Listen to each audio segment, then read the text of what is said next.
соли 2019 пешвои миллат муҳтарам Эмомалӣ Раҳмон ва раиси шаҳри Душанбе муҳтарам Рустами Эмомалӣ ба корҳои сохтмонӣ дар варзишгоҳи нав дар шаҳри Душанбе бо 30 000 ҷойи нишаст расман ифтитоҳ бахшида буданд. Пас аз муддате корҳои сохтмонӣ дар варзишгоҳ қатъ гардид ва ҳамакнун аз нимаи дуюми соли 2024 шурӯъ карда бунёди варзишгоҳ аз нав оғоз гардид ва интизор меравад, ки дар арафаи 35-мин солгарди истиқлоли давлатӣ варзишгоҳ ба истифода дода мешавад.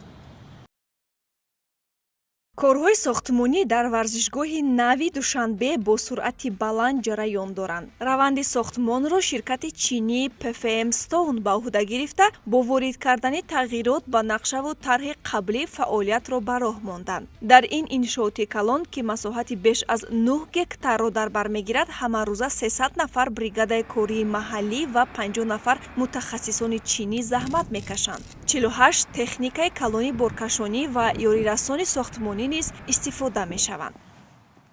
корҳои сохтмонии стадиони марказӣ дар авж ҷараён гирифта, ҳар субҳ аз соати 8 то соати 6 бегоҳӣ зиёда аз 200-250 нафар сохтмончиён кор карда истоданд. Мисол андовачиён, ғишчинон, механизаторон, тамоми муҳассисаи техника ҳама дар авҷи кор.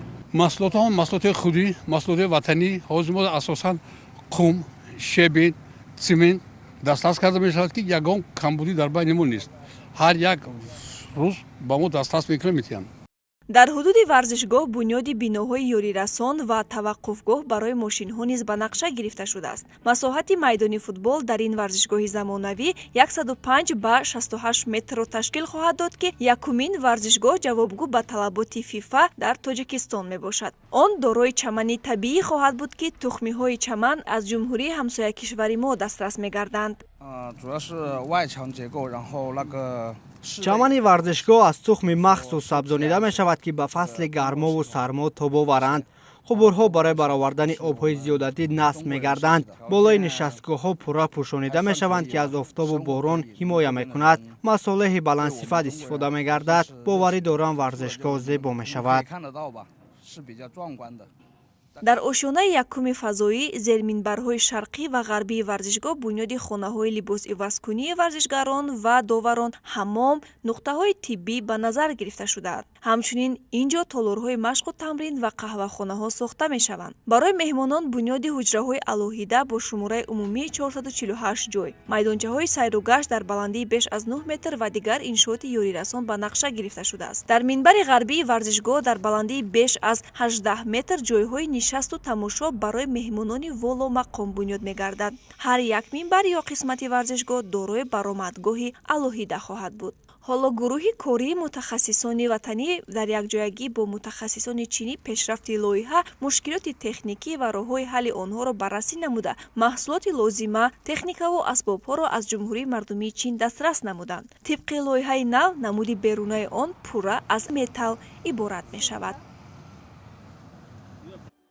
азбаски ин лоиҳа муддати тӯлонӣ қатъ шуда буд, онро дубора аз нав оғоз мекунем. аз ман варзишгоҳи муосиртар бо дизайни нав талаб карданд ва ширкати мо манзараҳои табиати Тоҷикистонро ба инобат гирифта тарҳи махсусу замонавиро пешниҳод намуд. дар Тоҷикистон кӯҳҳои барфпӯш бисёранд. ин варзишгоҳ дар канори дарьё ҷойгир аст. мо низ хостем шакли кӯҳҳои барфпӯшро бо дарьё инъикос кунем. барои ҳамин намуди болоии он сафеду мисли дарьё мавҷно хоҳад буд. фарҳангу тамаддуни мо аз тоҷикон фарқ мекунад. кӯшиш кардаем фарҳангу маданияти халқи тоҷикро дар таҳризиямон ба назар гирем. инҷо бо бародарони тоҷик кор карда истодаем. шумораи зиёди одамон самимона ҷидду ҷаҳд доранд. боварӣ дорам, ки лоиҳа олӣ мешавад. суръату раванди корҳои сохтмонӣ пурра аз ҷониби ҳукумати ҷумҳурии Тоҷикистон назорат карда мешавад. бояд корҳо дар иншоот дар муҳлати пешбинишуда ба анҷом расанд ва он тӯҳфаи арзанда ба ҷомеаи футболии кишвар дар арафаи 35-мин солгарди истиқлоли давлатӣ мегардад.